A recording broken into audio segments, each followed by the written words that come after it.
Every so often, a script comes along that stops you in your tracks. It's like a calling from a higher power. You just have to get it made. Chekhov, Dickens, Austen, Tolstoy. These are just a few of the writers that I've compared myself with. I think this is one of the most important stories of our time. This is not just a film. This is a theatrical experience. I think every director is looking for that legacy script, that one film that's become their calling card. And I believe this is that script. Personally, I really relate to it as an immigrant myself. I just think it's a beautiful message. I'm thinking franchise. I still smell an opportunity, the return of the smell, the farts and the furious. This has pushed feminism forward at least by 30 steps. People are going to tell their children when they first saw this film.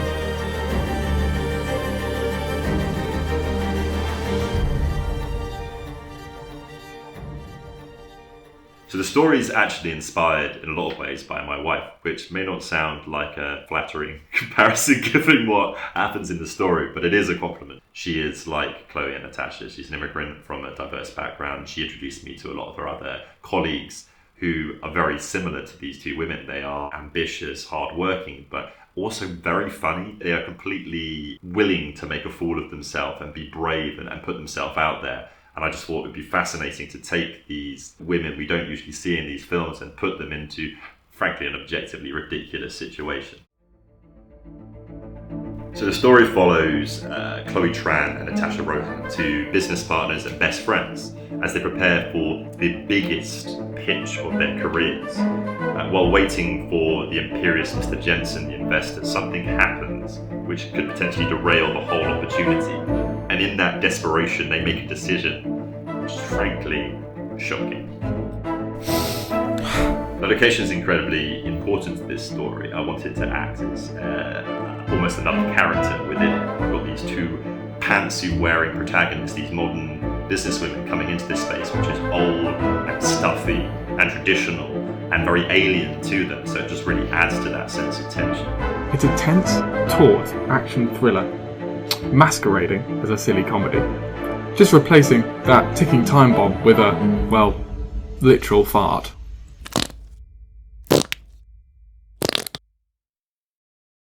So I'm really excited to be working with this director. I can't wait to see their vision for it, how they take on the characters, their narrative. And, ooh, sorry, that's really unprofessional. Oh, it's Jack, the producer. One sec, I just said, hi Jack. Yeah, I'm just filming the pitch now. Bad news. What do you mean they found another project? I just made a massive deal out of the director. What about the other director? They've got another project as well. All of them. No, don't worry. I've got an idea.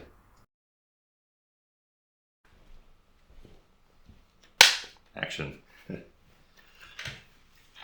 Well, I mean, of course, I was always destined to direct this piece, a female-driven story about immigrant hustle culture. Who better to direct that than me, an ally? Was I surprised that Will put himself forward? Well, no. He wrote it, so he's the perfect person to tell this story. We just have to make sure there's lots of experience and expertise to go around in all the other key roles. We already have some of the practical elements in place, including a location, and have sourced some catering, which frees us up some money to invest in crew and in cast. I just don't know how he got that director's chair so fast. Not a complete rookie as a director. I have a commercial company called Pocket Blockbuster. I've been making films for various different clients for a number of years in the music industry and food and various things like that.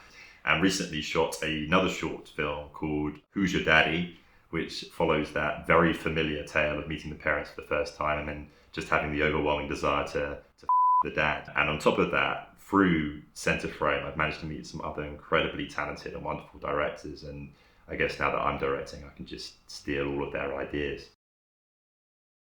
So one of the things I love is working with other actors, creating a real safe space for them to be able to be playful and take risks. If I had to describe Will with one word, it would be talented. Yeah, he's one of the best directors I've ever worked with. Is this not a bit too much? No.